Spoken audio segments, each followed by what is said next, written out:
issue in and around the fathering portfolio. And one of the things I'm beginning to learn in the research and the studies that come into this environment is that children don't necessarily listen to what we say. They do what we do. They watch what we do, and they actually act on what we do. So our actions tend to speak louder than words in that environment. And so I want to address all formats. There are fathers in the house, and I'm respectful of that. There are also mothers in the house. There are also teachers, there are educators, and there are also the pupils that are in the house.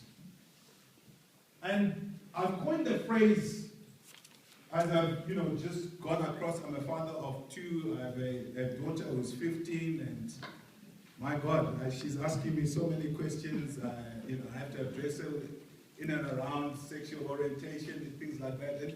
And we never are equipped as fathers with some of these things.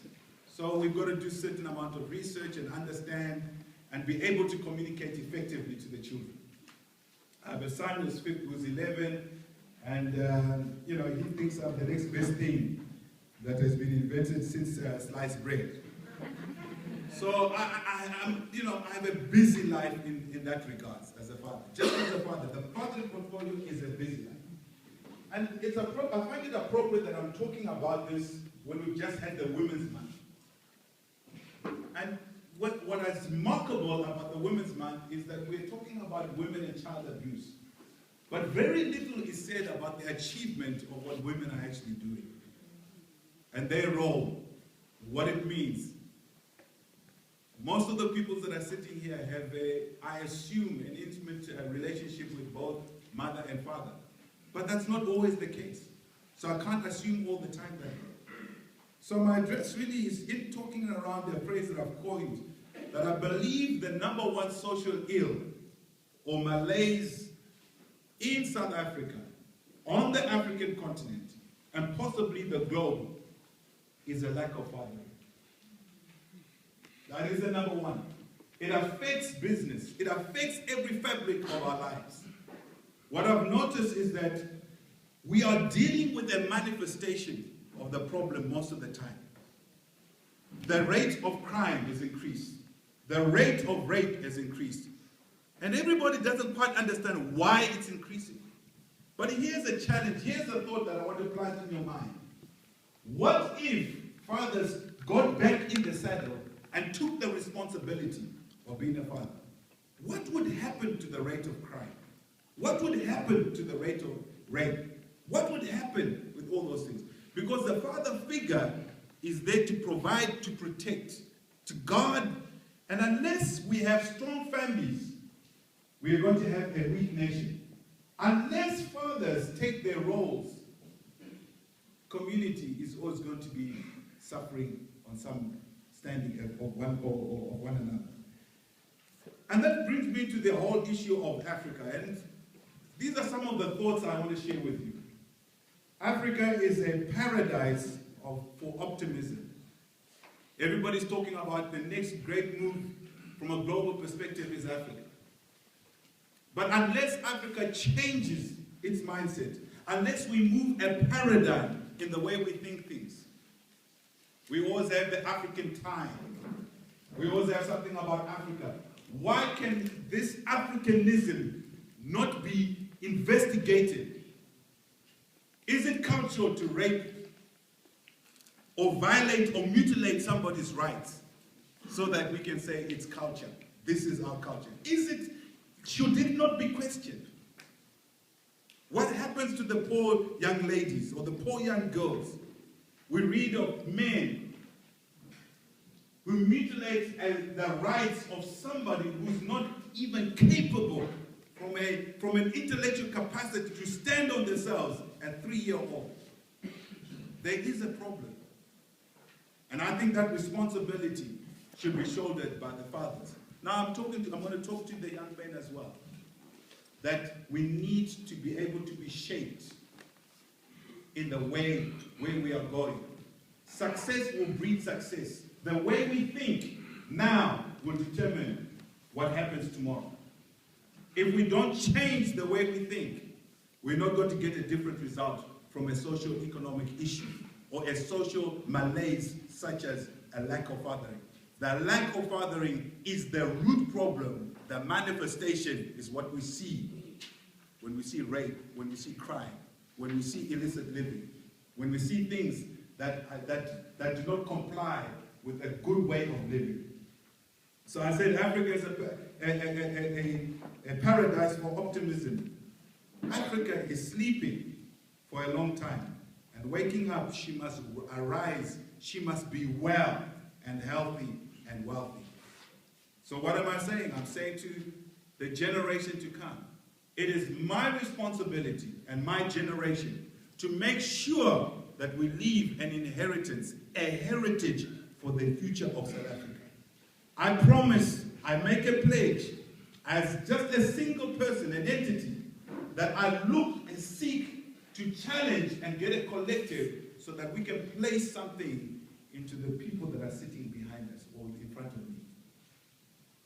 So I don't want to paint a doom and gloom picture, but I want to say this. For the young men that are going to be fathers, realize that fathering is a calling. It's a life vocation. Just as much as we say to people, we allow people to spend 13 years before they can engage the economic environment and earn a living.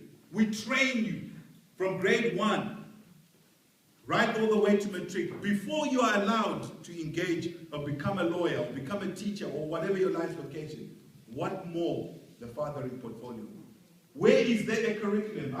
I challenge and encourage educators to be innovative in their thinking and bring out a curriculum that teaches being a father. It is a biological thing. Yes, we know you can be a man, but a father is different. You have to be taught the responsibilities. Where in the curriculum do we teach the responsibilities? Unless we create such interventions, we are going to always be groping and finding ourselves producing the same results as a nation. It is time for the legislators, it is time for leadership to begin to think carefully and craft ways of what is it that we need to see for the future. Let's plan the future now by creating a different mindset that says, this is the type of man that we want. We want a real man that will not rape. We want a real man that will find a job. We want a real man that will take responsibility. We want a real man that will walk in integrity. We want a real man that will be skilled. We want a real man that knows how to be sexual and appropriate the right timing to be able to take on a marriage. A lot of people want to be given the keys. I have an 11-year-old son. I cannot give him the keys of my car simply because he has not been skilled to drive the car. We need to understand, we need to be able to engage with our youth and be able to talk to them about sexual issues. It's not about engaging in the sexual act, but they need to be educated. They need to be aware of their physical anatomy. They need to be aware of the emotions. They need to be aware of what happens when they have a wet dream or they have a passion for something and be told, this is not the appropriate time. The time will come. There is a dysfunctionality when 10-year-olds are getting involved in sex and we say it's okay. There's a dysfunctionality when we allow media to rule and reign over our children and say it's okay. Paying the license for the TV channels when MTV is running your kids up the wall. There is a dysfunctionality. Someone is not thinking. Someone needs to be challenged because we are designed to win in life as the human race. Someone needs to take the responsibility. Someone needs to stand up and speak. Today, I am standing on my soapbox to be able to engage. Unless somebody takes responsibility, we talk about fathering as a lifestyle. We need to understand what it is, the level of maturity we need to bring in for the sons that are in the house, the sons that will say no to premarital sex. Abstinence is not something that we look at as a new invention. Abstinence is not something that's violating cultural values. I challenge cultural values when they violate people's human rights. I believe a woman or a girl can say no to the advances of sex. I believe a man should be able to restrain himself until he wins the hand of his bride before he can engage in that. Why are we not talking about that? Why are we afraid about that? We talk about constitution. Who makes the constitution? Who are the legislators that we vote for? What are they saying? Are we not speaking to them? Can we not engage with them? I challenge the thinking that we have. I challenge that we cannot enjoy conjugal rights at the expense of the responsibility it goes to. How do you allow people to enjoy conjugal rights when they cannot pay their own rent? They sit under our roofs. They are the children that we are supposed to shape to lead the next generation of society. We need to think again. And we are the continent that has always been labeled the dark continent.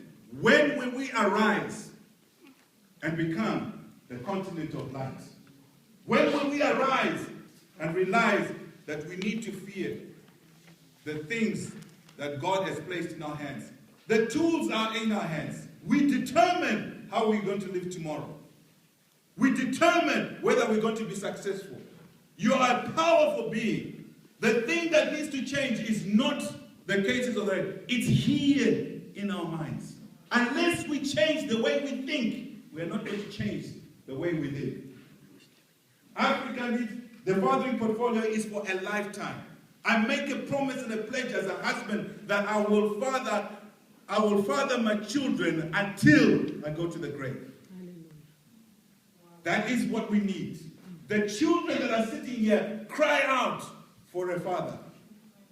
They cry out for the endorsement. Some of the adults that are here today wish the father had told them they love them. They wish that the father would have come to their concert and watched them in a play. They wish that their father would not have spent too much time doing other things and they concentrated on themselves. Everybody has a right to human love. The father has been blessed with that love to be able to give to the new generation. There are just a few things I'm going to talk about. I know time. Please, somebody just give me the signal when it's my time. I need to respect the time in terms of your program. Every human being is a gift or a reward from God. Never think, young man, young woman, never think that you're a mistake. Never. Never. You're a gift. You have a calling. God has put stuff in you that must manifest for the greater good of the human race. That's why today I said I'm serious. I am speaking to the generation. Here could be the next president of South Africa. Here could be the next legislators of South Africa. Here could be the next person who runs the 100 meters and wins the gold medal from South Africa. I'm serious. Here is where the talent is. Our future generation is with the people of Africa.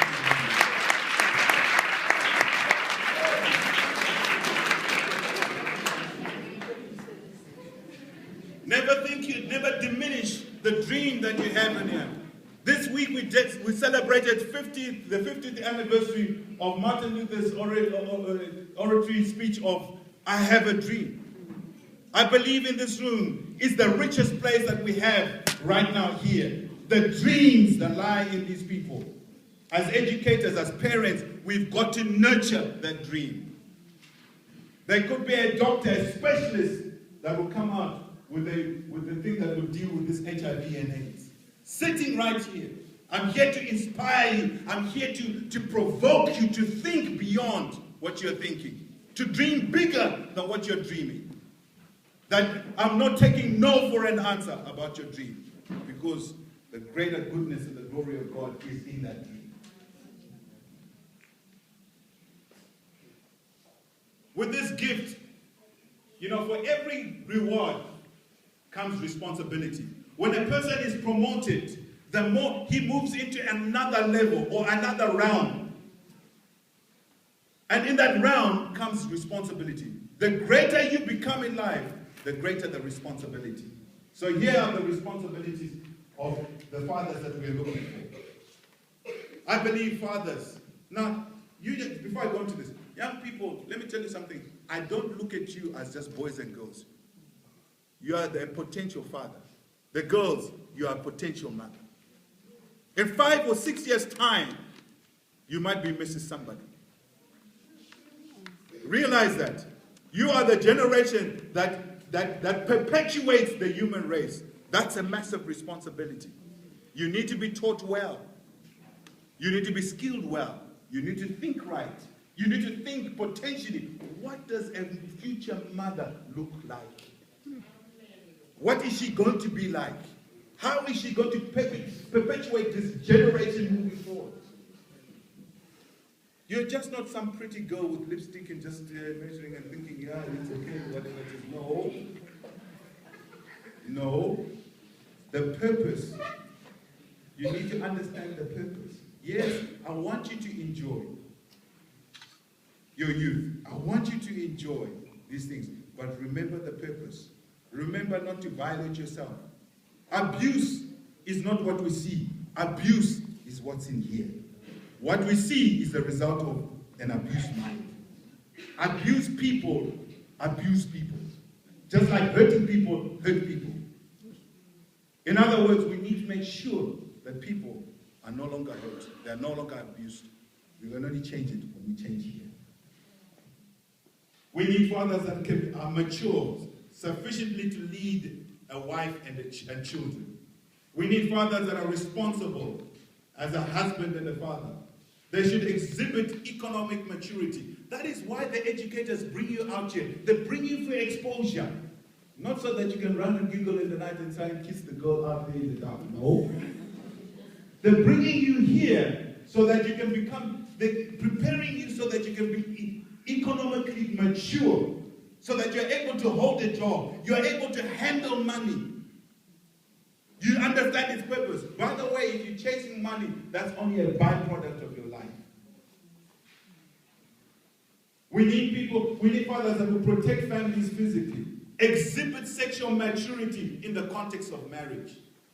I believe, and I'm not ashamed, and reservedly, I'll put it on record, I believe sex was designed for marriage. When sex operates outside of the context of the covenant of marriage, it's abuse. You have no business yanking around and doing all sorts of things unless you are in a marriage. It will cut the nonsense of abstinence and all these kind of things, because not the nonsense of abstinence. Get me right. The other things that the reason for abstinence is not so that it's violating my rights. They don't understand how I feel. No. It's having the respect for self and for the person that you want to marry. And saying, we want to build something on a solid foundation. Young people, if sex is on your mind right now, it's misplaced. Get the books, get the other things in place so that you can create a platform where you are able to look after that wife or look after one another that is settled in the right environment. Ask any adult, you don't live by a diet of sex.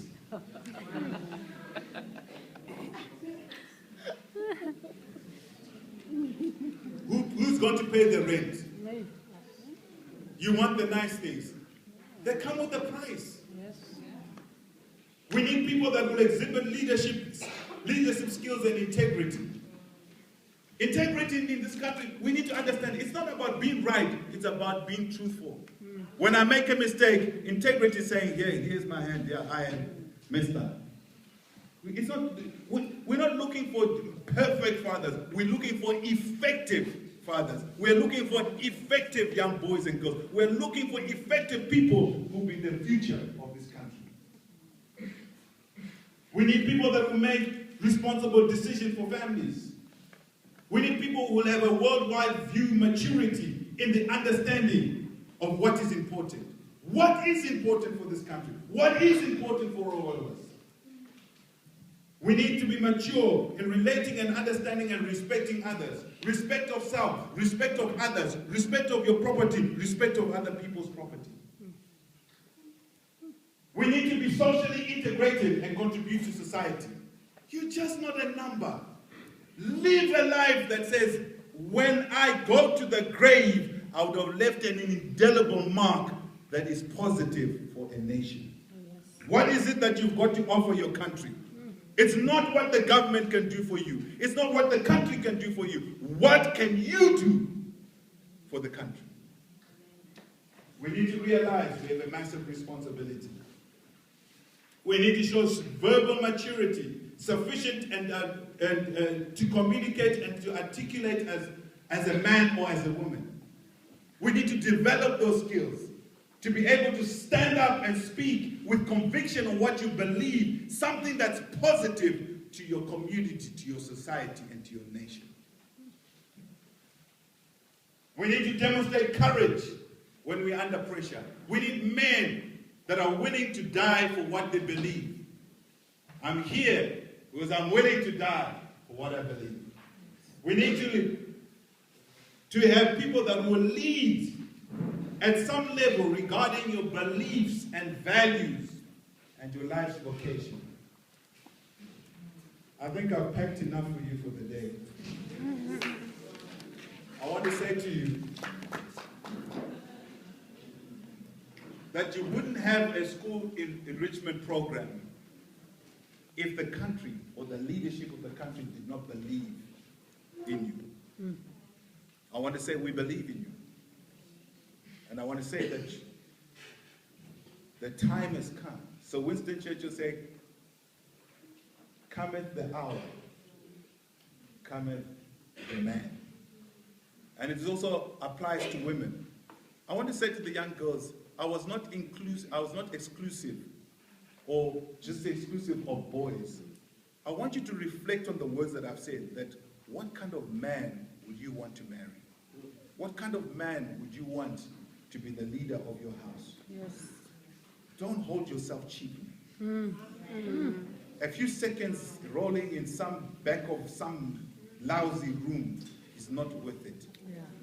You're worth a lot more than that. You're created to bring forth a nation that understands the importance of a mother, that understands the importance of a woman. I want to say happy Women's Month. But I want to say,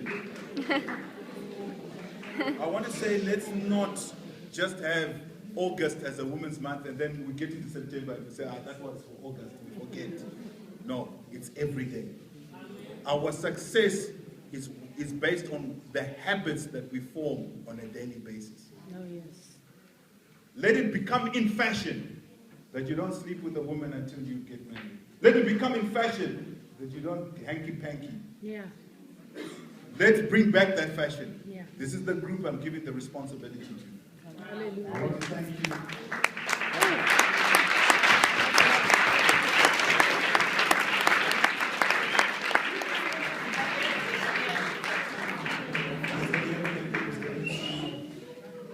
And all protocol observed. Thank you. I may not know everybody's name, but thank you for affording me the opportunity. And to everybody, see you at the top.